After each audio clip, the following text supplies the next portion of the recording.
What's up, guys and girls? Welcome back to the channel. Yes, it has been a minute since I dropped a video, and I truly wish this video today was filled with catching trout and other fun things, but sadly it is not.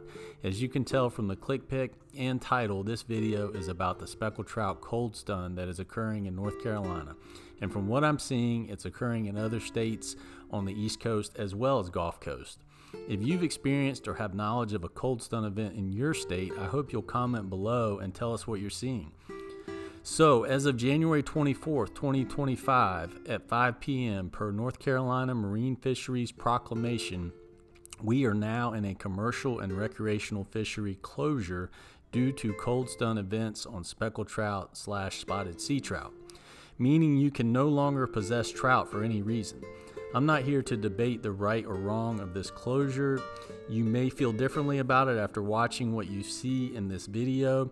You may not. Many of you have already witnessed a cold stun event firsthand. Many of you have not and perhaps are curious. I, for one, have always been a fan of documenting historical events with video records, so that's what I'm doing here. In North Carolina, we have had the worst possible weather scenario for speckled trout. Weeks of freezing weather have consistently dropped water temperatures below 40 degrees. Speckled trout cannot survive in water this cold for a sustained period of time. They get hypothermia and slowly begin to die. Trout that are unable to reach deeper, more regulated water during these cold snaps are basically doomed to the extreme cold of shallow water. Sadly, it's the breeding size trout that seem to be dead. I haven't seen any trout below 15 inches or so, but I would say that the average is around 18 inches with many larger. In fact, I've heard of some massive trout being picked up as a result of the cold stun.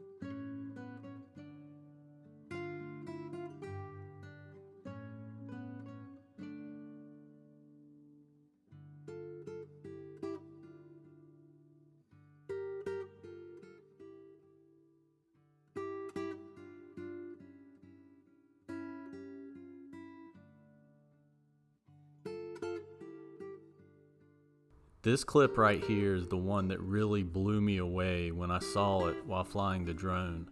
It literally went on for hundreds and hundreds of yards.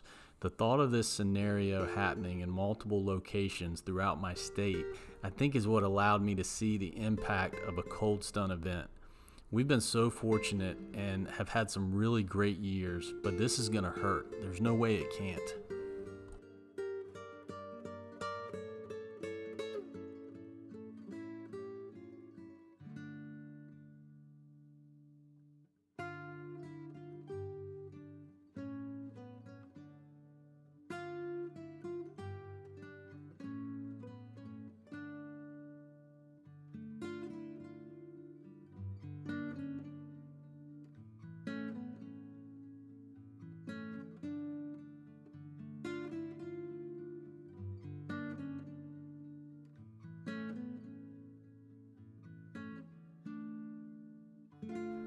A good friend of mine who's an inshore captain told me that the day after the closure, he had 15 cancellations on speckled trout trips.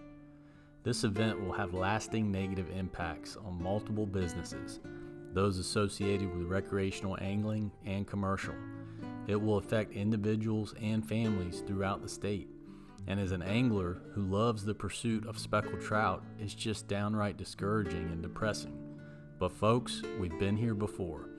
And the trout population rebounded to an incredible massive fish. As disheartening as this is, there's still plenty left to carry on the next generations. You might have to wait on your next PB trout, but it'll be all the sweeter when it comes. Until next time, keep your heads up and keep casting, just not for trout.